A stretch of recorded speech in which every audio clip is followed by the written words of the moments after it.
الحمدللہ رب العالمین والصلاة والسلام علی رسولہ الکریم اما بعد فاعوذ باللہ من الشیطان الرجیم بسم اللہ الرحمن الرحیم۔ گناہوں سے بخشش و مغفرت آقا حضور صلی اللہ علیہ وآلہ وسلم ہی کے در دولت سے نصیب ہوتی ہیں۔ اگر کوئی امتی چاہتا ہے کہ اسے خیرات مغفرت عطا کر دی جائے تو اسے چاہیے کہ اپنے آقا و مولا حضرت محمد صلی اللہ علیہ وآلہ وسلم کی شفاعت پر کامل بھروسہ کرتے ہوئے آپ کی غلامی کا پٹا اپنے گلے میں ڈال کر اپنے آپ کو اس شیر کا مصداق بنا لے۔ خیرات دیتا ہے خدا ہر وقت تیرے نام کی، جس کو ملا جو کچھ ملا، جتنا ملا صدقہ تیرا۔ اللہ سبحانہ تعالیٰ کے عطا کردہ بخشش و مغفرت کے تصور سے یہ حقیقتیں روز روشن کی طرح نکھر کر سامنے آ جاتی ہیں۔ بخشش و مغفرت آقا حضور صلی اللہ علیہ وآلہ وسلم کا صدقہ ہے، اور ہر گناہ گار امتی آپ صلی اللہ علیہ وآلہ وسلم کے خوانے نعمت کا رضائے خوار ہے۔ بخشش و مغفرت اللہ رب العزت کی عطائے خاص سے صرف آقا حضور صلی اللہ علیہ وآلہ وسلم کا حق ہے، اور اس حق کو پورا کرنے کے لیے ہی آپ صلی اللہ علیہ وآلہ وسلم کو اذن شفاعت عطا کیا گیا ہے۔ ارشاد باری تعالیٰ ہے، اے محبوب، ان قریب تمہارا رب تمہیں اتنا عطا فرمائے گا کہ آپ راضی ہو جائیں گے۔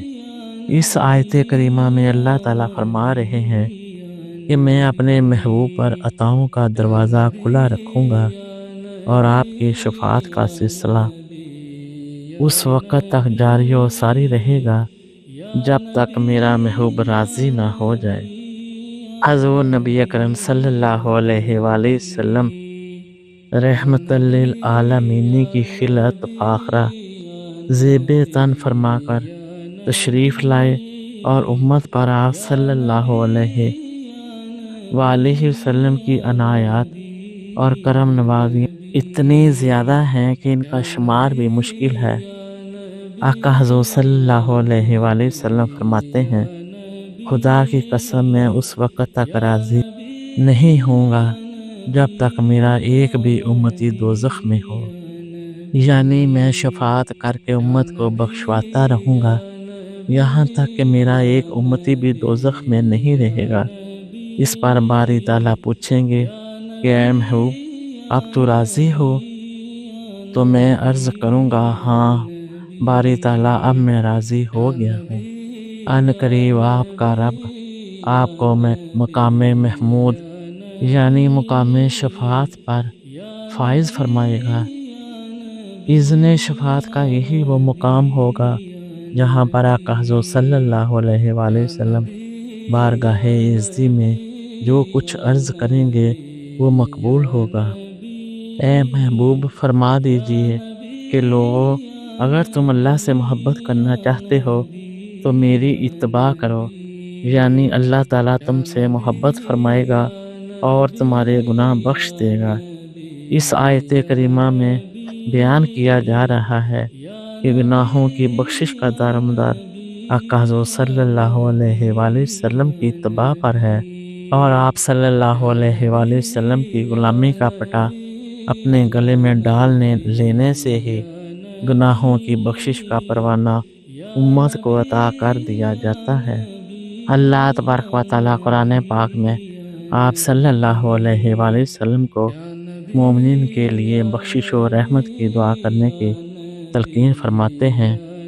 اگر بخشش و مغفرت کا دار و مدار آقا حضور صلی اللہ علیہ وآلہ وسلم پر نہ ہوتا تو باری تعالیٰ واستغفر لہم کہہ کر یہ نہ فرماتا کہ اے محبوب، ان کے لیے بخشش مانگ کہ میری بخشش تیرے لبوں کے ہلنے کا انتظار کر رہی ہے، اور جب تک تیری زبان فیض ترجمان حرکت میں نہیں آئے گی میری عطائے بخشش معرض التوا میں رہے گی۔